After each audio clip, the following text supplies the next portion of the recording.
Good morning students. हम लोग भारतीय राजनीतिक विचारकों की श्रेणी में दयानंद सरस्वती पढ़ रहे हैं और दयानंद सरस्वती में हमने दयानंद सरस्वती के सामाजिक विचार, धार्मिक विचार, नैतिक विचार इनके बारे में चर्चा की है। दयानंद सरस्वती के जो संपूर्ण उन्होंने जो विचार दिए हैं उन विचारों के आधार पर ये नहीं कहा जा सकता कि वो एक राजनीतिक विचारक थे। वो एक केवल राजनीतिक विचारक नहीं थे, बल्कि वो समाज में जो फैली हुई बुराइयां थी, कुरीतियां थी, कुप्रथाएं थी, उनको दूर करने के लिए भी उन्होंने भरसक प्रयत्न किए। और हमारी प्राचीन भारतीय संस्कृति जो अंग्रेज़ों के आने पर लुप्त सी प्रतीत होने लगी थी, उसकी ओर वापस लौटने के लिए उन्होंने बहुत आग्रह किया। ये सारे विचार हम लोग क्लास में डिस्कस कर चुके हैं। आज हम लोग दयानंद के राजनीतिक विचारों के बारे में बात करेंगे। स्वामी दयानंद सरस्वती ने व्यवस्थित रीति से राजनीतिक विचारों का प्रतिपादन नहीं किया, बल्कि उन्होंने मनुष्य के जीवन के उद्देश्यपूर्ण संचालन के लिए एक समग्र आचार संहिता प्रस्तुत की तथा उसी के अंग के रूप में राजनीतिक प्रणाली के सैद्धांतिक, संस्थागत व व्यवहारिक पक्षों पर प्रकाश डाला। उन्होंने राज्य की उत्पत्ति आदि के विषय में राज्य के प्रयोजन, संगठन, शक्ति, नियंत्रण, राज्य की सुरक्षा आदि के विषय में बताने का प्रयास किया, लेकिन राज्य की उत्पत्ति के संदर्भ में वे मौन हैं। उन्होंने वेदों में वर्णित राजनीतिक सूत्रों और मनुस्मृति के राजनीतिक दृष्टिकोण को अपने चिंतन का आधार बनाया। उन्होंने प्राचीन ग्रंथों और मनुस्मृति में वर्णित विचारों को एज इट इज स्वीकार नहीं किया, बल्कि व्यापक रूप से अपने विचारों को इन ग्रंथों की मान्यताओं पर आधारित करते हुए अपने मौलिक दृष्टिकोण प्रस्तुत करने का प्रयास किया। दयानंद सरस्वती के राजनीतिक विचारों की श्रेणी में सबसे पहले वे राजनीतिक व्यक्ति की स्वतंत्रता का आग्रह करते हैं। दयानंद सरस्वती ने राज्य और व्यक्ति के संबंधों तथा राज्य द्वारा व्यक्ति के अधिकारों की औपचारिक मान्यता के विषय में विवेचन नहीं किया, बल्कि उन्होंने व्यक्ति की स्वतंत्रता के प्रति अपने आग्रह की अभिव्यक्ति की। उन्होंने घोषित किया कि व्यक्ति को आत्मोन्नति के प्रयत्न करने के लिए पूर्ण स्वतंत्रता प्राप्त होनी चाहिए। व्यक्ति की पूर्ण स्वतंत्रता का समर्थन व व्यक्ति की स्वतंत्रता में समाज अथवा राज्य के हस्तक्षेप का निषेध करते हुए भी दयानंद व्यक्ति की स्वच्छंदता का समर्थन नहीं करते। उन्होंने व्यक्ति के आचरण के सामाजिक नियमन की आवश्यकता को स्वीकार किया और कहा कि सामुदायिक हित और सामाजिक कल्याण की दृष्टि से व्यक्ति को अपने व्यवहार पर समाज अथवा राज्य द्वारा आरोपित प्रतिबंधों को स्वीकार करने को तत्पर रहना चाहिए। दयानंद ने स्पष्ट कहा कि आत्मोन्नति के प्रति व्यक्ति के समर्पण और इस संदर्भ में उसकी स्वतंत्रता का सामाजिक हित से कोई टकराव नहीं हो सकता। उनका कहना है कि एक जागृत और विवेकशील व्यक्ति सबके सुख के लिए स्वतः प्रयत्नशील होता है। उन्होंने अपेक्षा की प्रत्येक को अपनी ही उन्नति से संतुष्ट नहीं रहना चाहिए, अपितु सबकी उन्नति में ही अपनी उन्नति समझनी चाहिए। व्यक्ति की गरिमा के प्रति आग्रह दयानंद के चिंतन में भलीभांति स्पष्ट हुआ है। व्यक्तियों की अनिवार्य समता, सभी व्यक्तियों के लिए शिक्षा के समुचित अवसरों के समर्थन, व्यक्ति में कर्तव्य पालन व निर्भीकता तथा अन्याय के प्रतिकार के लिए बड़ी से बड़ी शक्ति से संघर्ष करने की क्षमता की अपेक्षा उन्होंने व्यक्ति की गरिमा के प्रति अपने आग्रह को रेखांकित किया। कहने का तात्पर्य है कि एक व्यक्ति को सबसे पहले अपना स्वयं का विकास करना चाहिए और अपने विकास के पश्चात उसे अपने समाज की विकास की ओर अग्रसर होना चाहिए। और समाज का विकास तब होगा जब व्यक्ति स्वतंत्रतापूर्वक अपने विचारों को अभिव्यक्त कर पाएंगे, व्यक्ति को स्वतंत्रता दी जाएगी।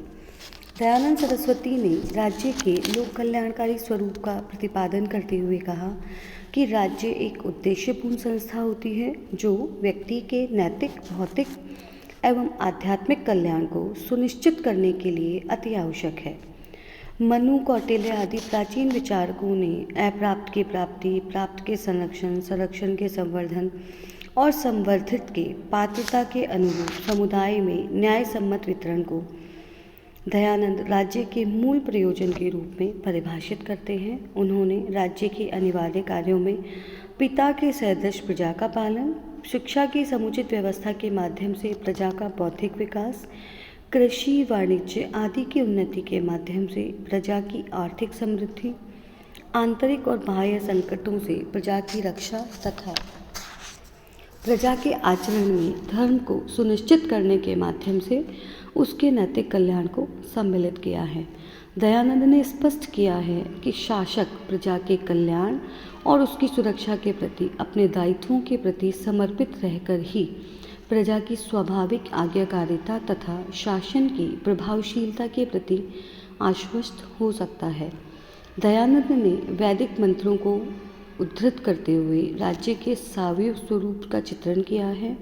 उन्होंने कहा कि जिस प्रकार शरीर के विभिन्न अंगों के कार्यों के आधार पर राज्यों के दायित्वों जिस प्रकार शरीर के विभिन्न अंग होते हैं, उसी प्रकार राज्य के भी विभिन्न दायित्व होते हैं और वो एक साथ मिलकर ही कुछ अच्छा कर सकते हैं।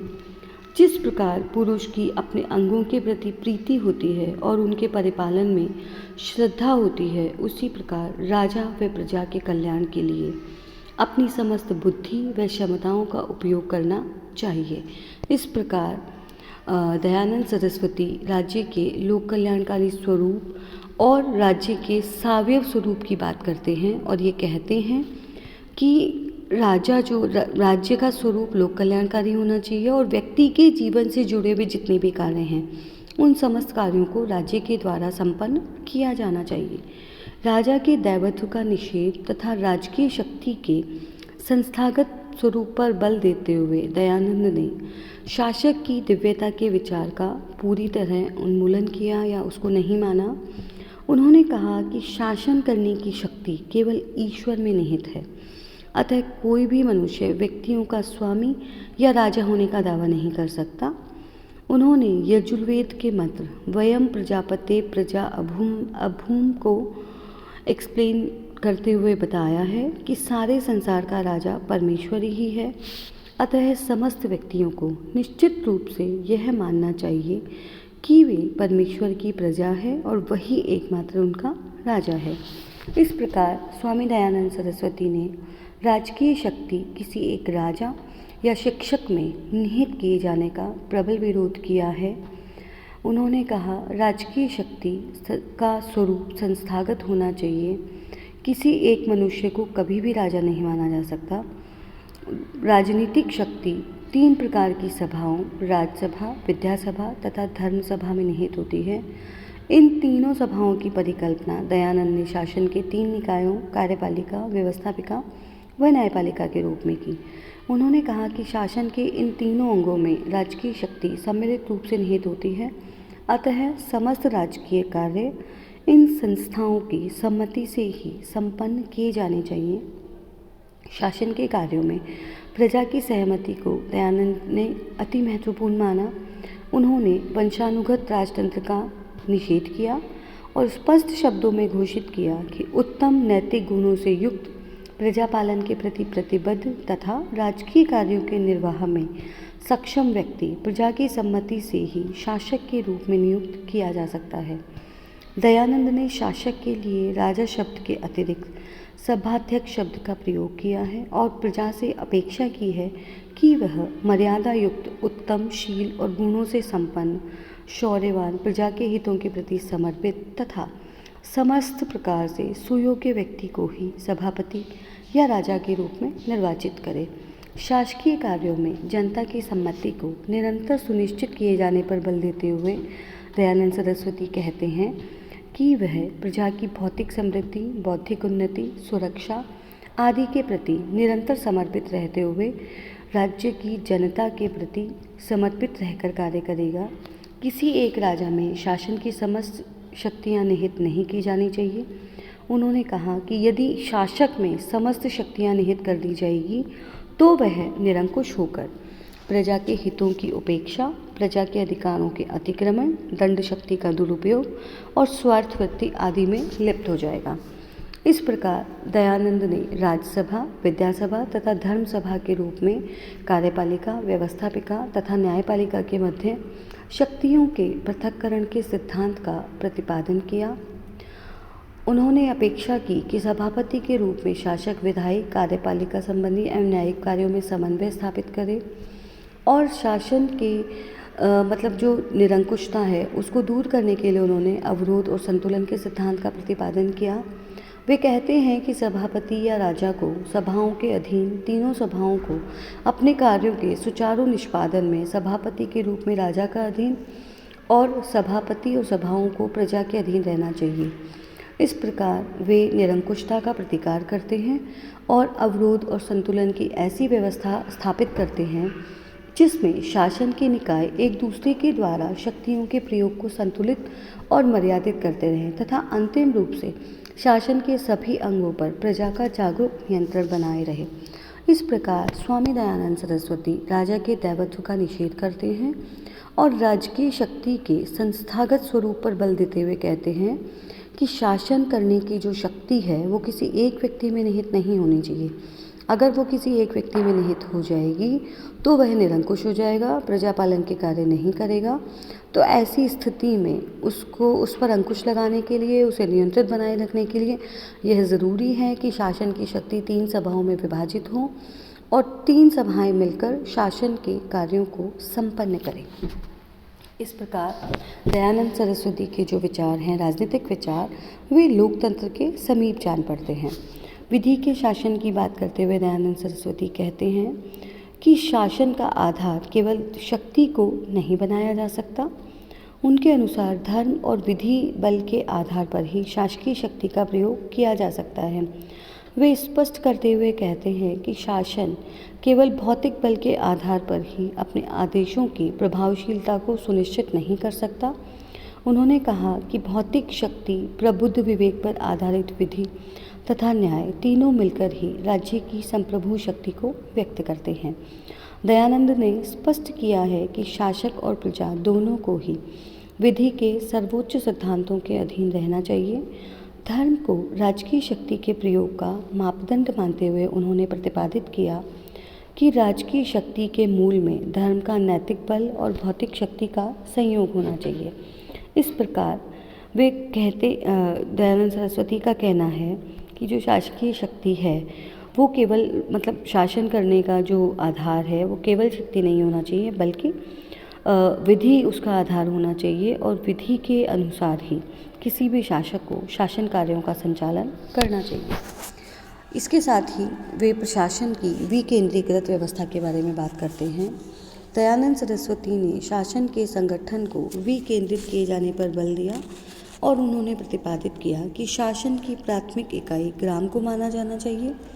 उन्होंने राज्य को ग्रामों के एक संघ के रूप में संगठित किए जाने का परामर्श दिया और मनुस्मृति का उदाहरण देते हुए कहा कि शासन को ग्रामों की श्रृंखला के रूप में विकेंद्रीकृत आधार पर संचालित किया जाना चाहिए। उन्होंने सुझाव दिया कि प्रशासन की प्राथमिक इकाई ग्राम के कार्यों के संचालन के लिए एक ग्रामपति को उत्तरदायी बनाया जाना चाहिए। 10 गांवों के स्तर पर प्रशासन की उच्चतर इकाई को गठित किया जाना चाहिए। इस स्तर पर नियुक्त अधिकारी को अपने अधीन ग्रामों के प्रशासन का पर्यवेक्षण का दायित्व दिया जाना चाहिए। वे कहते हैं कि 20 ग्रामों के प्रशासक को 10 ग्रामों के 2 प्रशासकों के कार्य के पर्यवेक्षण के लिए उत्तरदायी बनाया जाना चाहिए और 100 ग्रामों के अधिपति के अधीन 20-20 ग्रामों के 5 प्रशासक होने चाहिए। उन्होंने सुझाव दिया कि 100 ग्रामों के संगठन के ऊपर सहस्त्र ग्रामों का संगठन होना चाहिए। सहस्त्र ग्रामों के प्रशासन के लिए नियुक्त अधिकारी को 100 ग्रामों के 10 अधिपतियों के कार्य का पर्यवेक्षण प्रदान किया जाना चाहिए। साथ ही उन्होंने शासन के शीर्षस्थ स्तर पर शासन की शक्तियों को 3 सभाओं में वर्गीकृत कर दिया जाना चाहिए। इस प्रकार दयानंद सरस्वती शासकीय शक्ति के विकेंद्रीकरण पर बल देते हैं और शासन की शक्ति को एक ही व्यक्ति में निहित करने का घोर विरोध करते हैं। इसके साथ सक्षम प्रशासनिक व्यवस्था का भी वो आग्रह करते हैं। उनका कहना है कि केवल राजनीतिक व्यवस्था या राजनीतिक अधिकारी ही शासन का संचालन नहीं कर सकते, बल्कि जो राजनीतिक व्यवस्था के द्वारा जो नीतियाँ बनाई जाती है, उन नीतियों के क्रियान्वयन के लिए एक सुदृढ़ प्रशासनिक व्यवस्था का होना अति आवश्यक है। शासन के व्यापक दायित्वों की पूर्ति के लिए शासन के प्रत्येक स्तर पर सुयोग्य अधिकारियों की नियुक्ति की जानी चाहिए तथा उनके कार्यों, शक्तियों और दायित्वों को परिभाषित कर दिया जाना चाहिए। स्वामी दयानंद का मत है कि कानून व्यवस्था के निर्वाह, प्रजा के पालन के लिए विभिन्न गतिविधियों को संपन्न करने तथा प्रजा की सुरक्षा तथा न्याय के प्रशासन आदि कार्यों को संपन्न करने के लिए समुचित संख्या में सुयोग्य पदाधिकारी नियुक्त करने चाहिए। दयानंद ने शासकीय पदाधिकारियों की योग्यताओं में ज्ञान, पवित्रता, आलस्य रहित निष्ठा और प्रजा के हितों के प्रति संवेदनशीलता को विशिष्ट महत्व प्रदान किया है। दयानंद ने राज्य की तीनों सभाओं तथा महत्वपूर्ण राजकीय पदों पर अकुशल तथा ज्ञान विहीन लोगों की नियुक्ति का निषेध किया है। वे स्पष्टतः कहते हैं कि सहस्त्रों अज्ञानी लोगों के मत की तुलना में धर्म को जानने वाले एक व्यक्ति का मत भी श्रेयस्कर होता है। शासक सभा के सदस्यों व अन्य राजकीय पदाधिकारियों के महत्वपूर्ण गुणों में दयानंद ने जितेंद्रियता, साहस, पुरुषार्थ तथा समस्त विद्याओं के समुचित ज्ञान को आवश्यक माना है। उन्होंने राजकीय प्राधिकारियों को कामजन्य और क्रोधजन्य व्यसनों से बचने का परामर्श दिया है। इस प्रकार स्वामी दयानंद सरस्वती एक सुदृढ़ प्रशासनिक व्यवस्था की बात करते हैं जिसमें शासन की शक्ति का विकेंद्रीकरण किया जा सके। न्याय व दंड में दयानंद सरस्वती ने न्याय को राज्य के दायित्वों में महत्वपूर्ण दायित्व माना है। वे कहते हैं कि सज्जनों की सुरक्षा व दुष्टों के दमन में राज्य की दांडिक शक्ति का अनुचित प्रयोग के द्वारा ही शासन सामाजिक व्यवस्था को सुचारू रूप से संचालित करने में सक्षम होता है। दयानंद सरस्वती ने राज्य की न्यायिक शक्ति अकेले शासक में निहित नहीं की। उन्होंने कहा कि न्यायिक शक्ति का उपयोग सुयोग्य विद्वानों द्वारा गठित धर्म सभा द्वारा किया जाना चाहिए। धर्म सभा को सर्वोच्च न्यायिक निकाय मानते हुए दयानंद अपेक्षा करते हैं कि उसके द्वारा दिए गए आदेशों को अंतिम व अनुल्लंघनीय माना जाना चाहिए। दयानंद ने न्यायिक कार्यों में विधि के प्रावधानों और प्रक्रिया के नियमों को महत्व प्रदान किया है तथा व्यक्त किया है कि न्यायिक निर्णयों को विधि के सिद्धांतों, साक्षियों की परीक्षित साक्ष्य तथा अन्य वस्तुनिष्ठ आधारों पर ही निर्धारित किया जाना चाहिए। दयानंद ने न्यायिक प्रक्रिया के संबंध में मनुस्मृति में प्रतिपादित विचारों का अनुमोदन किया है। मनु की भांति दयानंद भी कहते हैं कि न्यायिक शक्ति का दुरुपयोग करने तथा पक्षपात करने वाले न्यायाधीशों को दंडित किया जाना चाहिए। इस प्रकार स्वामी दयानंद सरस्वती न्याय को राज्य का अनिवार्य दायित्व मानते हैं। कर व्यवस्था मतलब किसी भी राज्य के सफल संचालन के लिए अच्छी योजनाएं बनाने के लिए शासन का कोष भरा पूरा होना चाहिए। इसीलिए दयानंद सरस्वती ने प्रतिपादित किया है कि कर लगाते समय शासन को प्रजा के हितों को सर्वोपरि महत्व देना चाहिए और प्रजा पर अधिक मात्रा में और अनावश्यक करों का आरोपण नहीं करना चाहिए। लेकिन राज्य के संचालन के लिए करों को लगाया जाना ज़रूरी होता है। अंतर्राज्यीय संबंधों में अंतर्राज्यीय संबंध बहुत महत्वपूर्ण होते हैं। वे कहते हैं कि राज्य की सुरक्षा बहुत महत्वपूर्ण है। राज्य की सुदृढ़ता पर विशेष बल देते हुए संगठित चक्रवर्ती साम्राज्य की वे परिकल्पना करते हैं और शासन से राज्य की सुरक्षा की समुचित व्यवस्था की अपेक्षा करते हैं। इसके साथ ही शासक को परामर्श देते हैं कि उसे अन्य राज्यों से ऐसे सद्भावनापूर्ण संबंध स्थापित करने चाहिए जिससे कि यथासंभव संघर्षों से बचा जा सके। अंतर्राज्यीय संबंधों के संदर्भ में भी दयानंद का दृष्टिकोण मनु के दृष्टिकोण से प्रभावित है। उन्होंने अंतर्राज्यीय नीति के निर्धारण के लिए शासक को उपायों साम, दाम, दंड और भेद, षड्गुण्य नीति, संधि, विग्रह, आसन, ज्ञान, संश्रय व द्वैधी भाव का विवेक सम्मत रीति से उपयोग करने का परामर्श दिया है।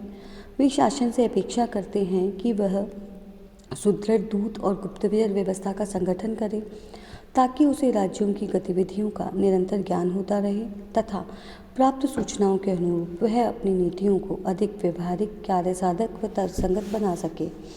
इस प्रकार दयानंद शासक को अपनी सैनिक सैनिक शक्ति को संगठित और समर्थ बनाए रखने का परामर्श देते हैं ताकि राज्य बाहरी आक्रमणों का प्रतिकार करने में समर्थ रहें और बाहरी आक्रमणों के कारण प्रजा को जन धन की हानि न हो। राज्य को सैनिक शक्ति संगठित करने का निर्देश देते हुए भी दयानंद शासन को अनावश्यक आक्रामक नीति अपनाने का परामर्श नहीं देते। वे कहते हैं कि जनता का हित ही युद्ध या संधि के विषय में शासक द्वारा निश्चित किए जाने का निर्णायक आधार होना चाहिए। वे कहते हैं कि युद्ध के दौरान भी युद्ध के नियमों के प्रति निष्ठा और नैतिक व मानवीय मूल्यों के प्रति आस्था होना जरूरी है। इस प्रकार दयानंद के उपयुक्त राजनीतिक विचारों के विवेचन से हम यह कह सकते हैं कि दयानंद ने राजनीतिक व्यवस्था के संदर्भ में किसी नवीन दृष्टिकोण को स्थापित नहीं किया। उनका राजनीतिक दृष्टिकोण मुख्यतः वेदों तथा भारतीय राजनीतिक चिंतन का स्रोत माने जाने वाले अन्य ग्रंथों यथा मनुस्मृति, शुक्र नीतिसार, विदुर नीति, महाभारत और कौटिल्य के अर्थशास्त्र से ही निर्धारित हुए हैं। लेकिन ध्यान देने योग्य बात यह है कि वे भले ही प्राचीन ग्रंथों के विचारों से प्रभावित हुए हैं, फिर भी उन्होंने अपने मौलिक दृष्टिकोण को बताने की कोशिश की है और समाज में वर्ण व्यवस्था कार्य के आधार पर और शासक वंशानुगत राजतंत्र का समर्थन उन्होंने नहीं किया है। शासकीय शक्ति का भी उन्होंने विकेंद्रीकरण की बात की है। जनता को पूरे अधिकार दिए गए हैं। जनता के ऊपर और शासन की जो शक्ति है उसके विकेंद्रीकरण की भी बात की है, जबकि राजतंत्रात्मक शासनों में तो शासन की समस्त शक्ति एक ही व्यक्ति में निहित होती है। लेकिन दयानंद सरस्वती भले कितने ही प्राचीन विचारकों से प्रभावित हों, लेकिन फिर भी इन सब का अध्ययन करते हुए, इन सबको अपने विचारों में शामिल करते हुए भी उन्होंने अपना एक मौलिक और पृथक दृष्टिकोण प्रस्तुत किया है, जिसके माध्यम से वह लोकतंत्र के समर्थक जान पड़ते हैं और लोकतंत्र की स्थापना के लिए उन्होंने राज्य के लोक कल्याणकारी स्वरूप को ग्रहण करने का आग्रह भी किया है। धन्यवाद।